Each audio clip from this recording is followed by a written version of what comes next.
Bonjour à toutes et à tous, bienvenue sur Mizan TV. Aujourd'hui, nous allons essayer de parler de la fraternité pendant le mois de Ramadan. Et pour ce faire, nous allons commencer par un hadith du prophète, alayhi salatu salam. D'après Zayd ibn Khalid al-Juhni, le prophète sallallahu alayhi wa sallam a dit: celui qui nourrit un jeûneur pour la rupture du jeûne aura la même récompense que lui, sans que cela n'enlève rien à la récompense du jeûneur. Sadaqa Rasulullah sallallahu alayhi wa sallam. Dans ce hadith, le prophète alayhi salam encourage tous les musulmans et toutes les musulmanes à partager, à donner, à offrir aux nécessiteux, aux proches, aux voisins, à la famille. En tout cas, de ne pas s'isoler pendant le mois de Ramadan, puisque comme vous le savez, le mois de Ramadan est le mois de la Ummah.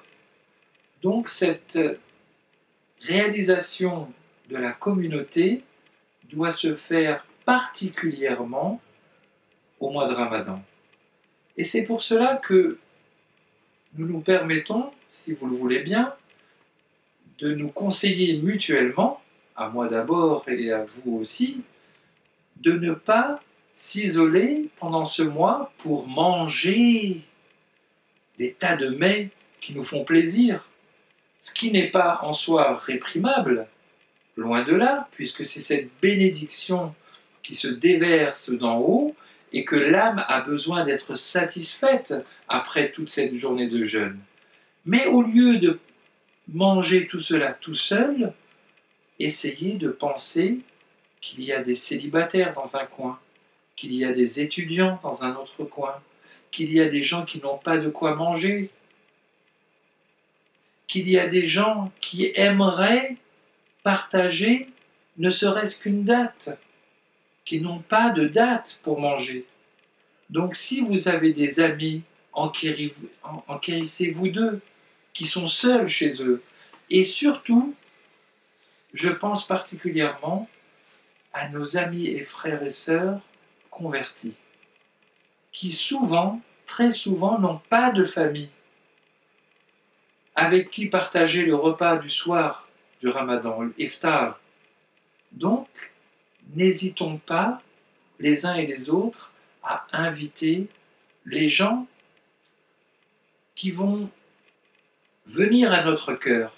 Tout le monde va avoir envie de partager. Tu ne peux pas manger tout seul pendant que les autres se morfondent seuls. Non, le partage doit être effectif pendant ce mois. Et le prophète, alayhi salatu salam, dans ce hadith, nous dit que non seulement tu auras ta récompense, mais en plus tu auras de plus la récompense de celui qui rompt le jeûne avec toi. Et pas nécessairement avec toi aussi. Tu peux aller aussi emmener un plat à l'extérieur.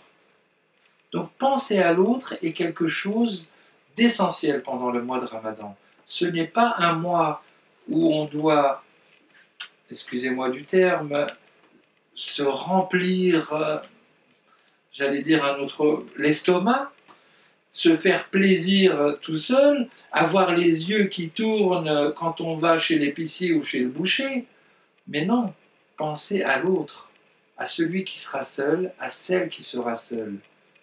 Et surtout, bien sûr, ne pas oublier sa propre famille, parce que le mois de Ramadan est un mois propice à faire la paix. Combien d'entre vous sont encore loin de leurs proches, ont coupé avec leurs proches? Profitez du mois de Ramadan pour leur ouvrir la porte, pour les inviter. Et vous savez très bien combien le cœur devient joyeux quand il reçoit une invitation. Vous-même, moi-même, quand nous sommes invités, nous sommes heureux, nous nous sentons les personnes les plus importantes. Donc, invitons pendant le mois de Ramadan, parce que nous sommes nous-mêmes les invités de Dieu pendant le mois de Ramadan, qui nous donne toutes ces bénédictions partageons ces bénédictions. Merci et à bientôt sur Mizan TV pour une autre chronique.